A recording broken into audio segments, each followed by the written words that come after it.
I really like Jake a lot, you know, but once he's in that ring, he has to fight like his life is dependent on it, because it will be. When in your career are you going to actually fight a contender in your weight class and not do gimmick fights? I mean, the skill level alone, now of course, there is a size difference, a height difference and all that, but he's just going to struggle so much landing a shot.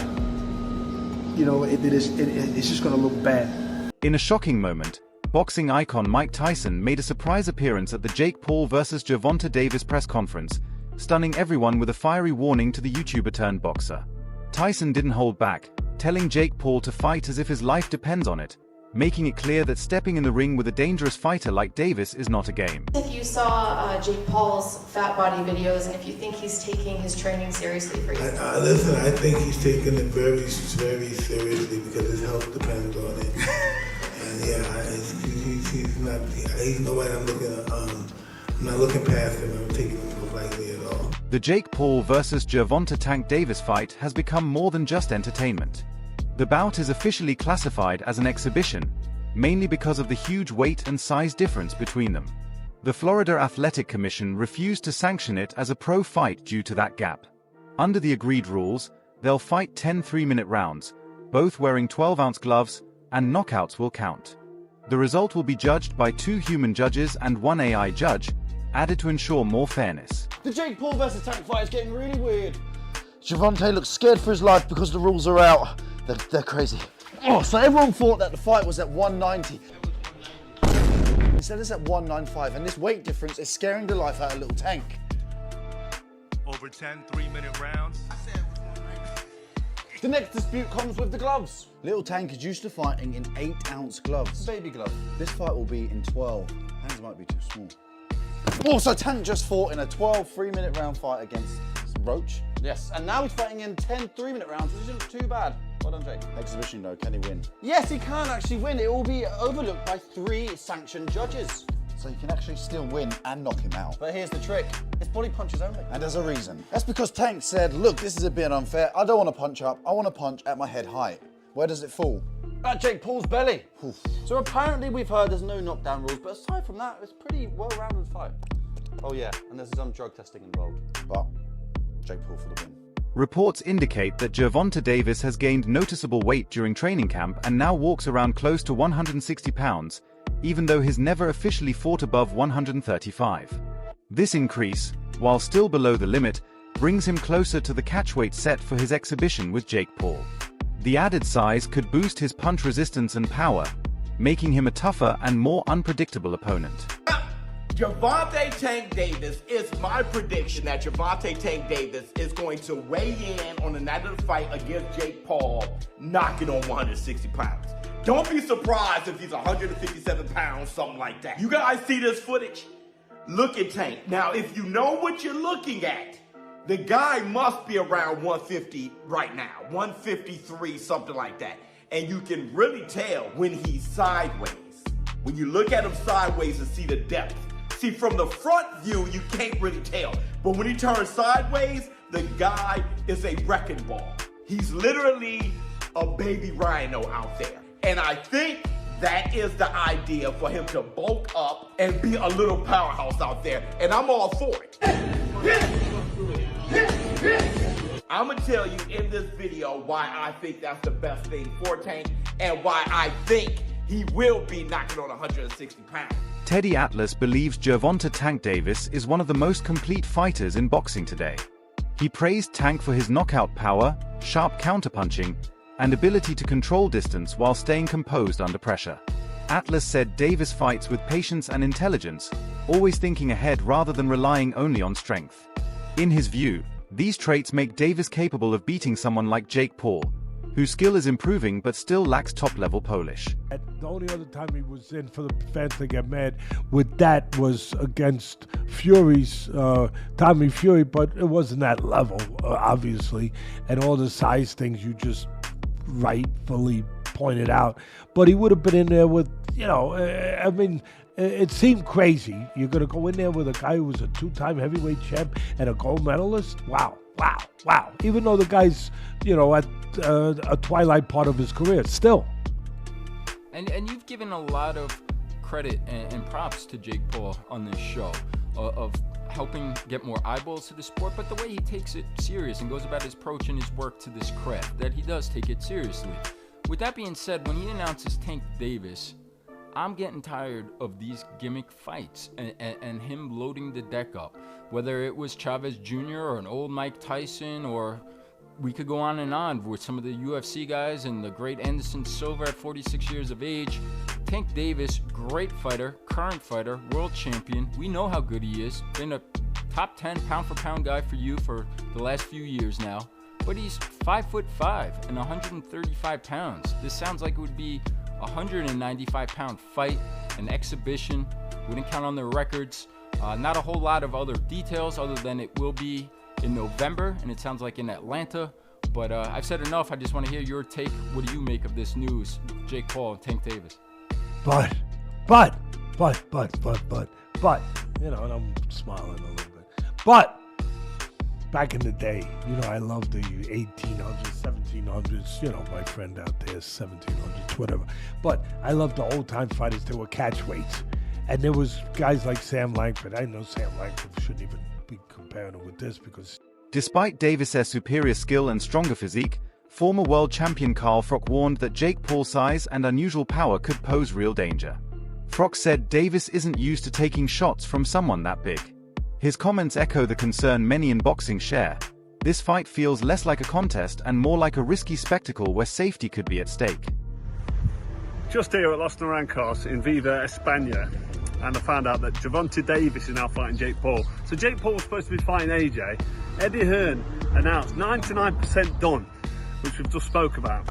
What next for AJ? Potentially Jake Paul. But it now looks like that Jake Paul is fighting one of Anthony Joshua's legs. He's fighting Gervonta Davis, somebody who's a quarter of his size.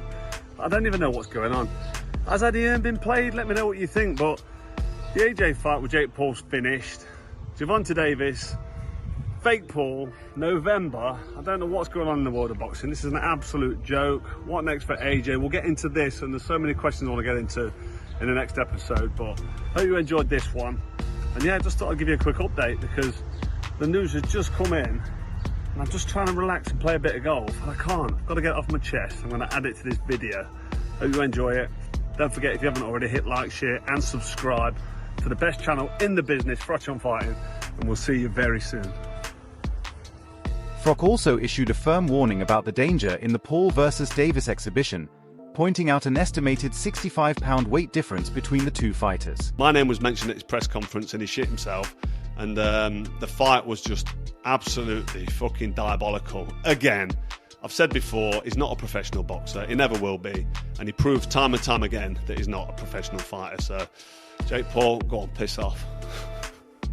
I mean, I don't really take Jake Paul that serious. He can't really box. He can have a little fight, he can have a swing. He swings away, he stands up straight and he throws punches, but it's not professional boxing. Because when I watch him box, it's just so much wrong. It's just, everything's wrong. It's so bad. He's got leaky defence. He telegraphs his punches. Like, you put him in with someone his own size, it was a professional, and it's a mismatch. And you'll see that if he ends up fighting somebody. Tommy Fury, bless him, he's a pro boxer, but he's inexperienced. He's got no amateur pedigree. He's a raw novice, or maybe just above the raw novice. I was saying earlier, where would I put him in terms of levels? He'd do well to win a British title. He's at that sort of level, and then from British title to world level, it's like different worlds. It's like totally different. It's like a different sport. After Jake Paul's solid win over Julio Cesar Chavez Jr., analysts started asking whether he's ready for top 15 or top 20 opponents. While Emiliano Vargas has shared his opinion on that, the boxing world remains cautious. Promoter Eddie Hearn admitted Paul is progressing well and might soon deserve a WBC ranking, but he stressed that many proven boxers still deserve higher spots. The debate shows the split between Paul's rising fame and doubts about whether his past fights truly test elite-level ability. I just think Chavez didn't get started. That's the only thing. I mean, you can't win. I want to be world champion. Zerto looks slow as shit. You can't win if you don't throw, you know? So it was kind of like the Ryan Garcia Rollies thing. You know, Rollies didn't, I mean, Ryan really didn't get started, so, you know. What do you think about how Jake looked and fought? Hey, you know what? You're very tough. If he sucked ass, he sucked ass, but he actually looks pretty good. There's people who walking in the gym, you can tell right away if they can box or not. So he can box, he's selling out, you know, obviously this arena, and the only thing I can do is take a page out of his book and, you know, put it towards my showmanship, so. You think he's ready for someone like top 15, top 20? I mean, look, you know, he knows who to fight. Obviously, he's, you know, growing in his career. If he really wants to make a career, I wish him nothing but the best. But I just think that, you know, it's going to be a little longer until then. Thank you, I mean, appreciate it. Oh, give us an update about you. You got a date coming up. July 26th, Madison Square Garden. I'm ripped up. I'm ready to go. Ran with Manny Pacquiao yesterday. And, you know, 15-0 on the way. Let's go, baby. Thank you, I mean, appreciate it, man. My brother, appreciate it. Many veterans and boxing purists have strongly opposed the idea of Jake Paul getting a WBC ranking, saying it disrespects the sport. Heavyweight Derek Chisora has been one of the loudest critics, arguing that real boxers earn their positions through years of effort and credible wins. He said giving Paul a spot just for fame or hype is unfair to those who fought and sacrificed for their success. The WBC have said they're going to give a cruiserweight ranking to the winner of this fight. Do you think they deserve one? I don't think so. I don't know why. It's hard enough for real athletes, for real boxers to get those rankings, and then suddenly this Solomon Tuesday decides to give double ranking because he's getting some greens in his, you know, in his back pocket. No, that is disgrace to boxing. Sports commentator Stephen A. Smith highlighted the extreme size and experience gap between Jake Paul and Gervonta Davis. While Jake often weighs over 200 pounds, Davis is a lightweight champion, a massive difference noticed by fans and critics alike. Smith questioned whether such mismatched high-profile fights hurt boxing's credibility, warning that these events risk turning the sport into pure entertainment instead of real competition. I can't buy the hype at this particular moment in time. Now, I'll give Jake Paul credit for this. At least he's in the ring with a boxer. But 57 years old is 57 years old. And 57 years old and formally walking into a UFC fight as an audience member, as a patron with a cane, it's hard to me to believe a year later that you're going to be in any condition to really, really fight. I hope I'm wrong, but I don't know. And if you're Jake Paul, here's what I want to say to you. It's Mike Tyson, that's fine. It's a money fight, I get you, and you want to make money. But at some point in time, if you keep telling us that you're taking boxing seriously and you want to be recognized as a big-time boxer / fighter, you're going to have to fight somebody closer to your age, who is a contender at the very least in the sport and who lives with it every single day. Could you please get in the ring with somebody? Pretty please, with sugar on top. I'm interested. Smith also reacted to the controversial majority draw between Davis and Lamont Roach earlier this year. He praised Davis's impressive record and dismissed criticism, saying Davis showed true champion mentality by staying calm under pressure. Smith called Davis's immediate offer for a rematch the move of a confident fighter ready to prove his dominance again at the top level. Gervonta Davis might be every bit as box office as Maverick himself. As exciting, as electric, because this dude performs every time out, y'all. Wherever Davis goes, wherever he fights, fans justifiably follow. He's that special. And Davis is without a doubt one of the top 5 pound-for-pound fighters in the world right now. Don't you even doubt it. Smith argued that a proven champion facing such an inexperienced opponent could damage his reputation. He said this fight is beneath Tank's level and that Davis should feel embarrassed by it. Smith also criticized the trend of mismatched exhibition fights like Paul versus Tyson, calling them disappointing and harmful. He insisted that Jake Paul must start fighting real boxers, not aging athletes or non-professionals. Jake Paul is a professional. At some point in time, I don't give a damn if it's a light heavyweight. Better Beterbiev, Bivol, a super middleweight, Canelo, Mexican Monster, David Benavidez, somebody that actually has a reputation. The time has come for Jake Paul to step into the ring with a cat who actually boxes for a living and give us that fight. I appreciate the fact of him promoting. I appreciate him having the cachet as a former YouTuber turned boxer. I like Jake Paul. I respect Jake Paul. I'm just saying, because I like him and because I respect him, I want to see him in the ring. And I don't want to hear, I know his numbers are better, but then he going to say, I don't need Canelo. Canelo needs me. Well, wait a minute. It ain't just about popularity, bruh. Davis' longtime trainer Calvin Ford stated that the only person capable of beating Gervonta Davis is Davis himself. He told Stephen A. Smith that no opponent has truly pushed Tank to his limits yet. Ford said Tank still hasn't shown his full potential, and his focus is on bringing out even more of Davis' natural talent and discipline in training. Who do you want to see? You, as a guy that's in his trainer, that's like a father figure to him, you're training him all the time, you know him, both y'all from the streets of Baltimore the whole bit. Who do you want to see Tank fight next? I want him to get all of them that ran their mouth. Give me the names. I need names, Calvin. I need names. You already know. We went down, we're working on the big four. It was Garcia, that's the first one. Roma, I hope we get him soon. Shakur, he's going to get it. He know he's going to get it. It's just Bob is in charge of that. You know what I'm saying? Bob know what he's doing over there. You can't tell Bob how to run his game because he's like a vet at this. He's been doing it for so many years. That's going to happen. All the fights that we'll want, they have no choice. They're going to take the fight when it's time to take the fight. It's just right now, who's going to take the fight? That's the question. Shakur Stevenson strongly criticized the idea of Tank fighting Jake Paul, calling it a terrible mismatch because of their size difference. He said Davis should fight a real boxer instead, arguing that the exhibition disrespects the sport compared to real championship bouts. Stevenson added that Davis would earn more money and respect by facing a true elite fighter, positioning himself as a more worthy challenge. Maybe he'll fight Jake Paul instead. What do you think of that? I think that's terrible. Why? I mean, I get it, because at the end of the day, it's a money business, and you want to make the most money, but from what I'm hearing, he can make more money in a fight with me, and if that's the case, why not fight me? Sure. Do you think he beats Jake Paul?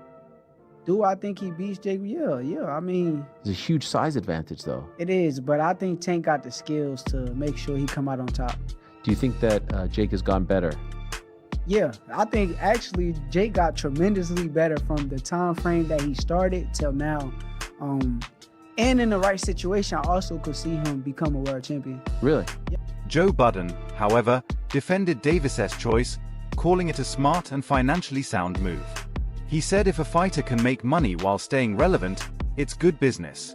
Budden mentioned Lamont Roach's Instagram post suggesting Jake Paul's contract had a rematch clause, which Netflix might have paid to remove for the $100 million Davis fight.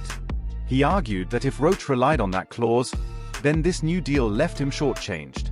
Still, Budden said for Jake Paul to survive, he'll need to take Tyson's warning seriously. As for Davis, he's entering new territory. Can his skill overcome a much bigger opponent? I'm surprised because it sounded like Jake Paul and Joshua was getting closer and closer for January. However, there have been rumours of Gervonta Davis versus Jake Paul in the past. I think with Gervonta Davis's kind of legal problems in the last month or so and rumours about his retirement, I don't think it's a massive shock that he is taking this Jake Paul fight if it is going to go ahead, purely for the reason that it's a lot of money for maybe not the most difficult job that he's going to have in his career. So it's a strange one, but yeah, it's just another kind of day in the sport, really, isn't it? Will Jake Paul's hype stand up when the bell rings, or will Gervonta Davis' experience and precision expose him? Share your thoughts below.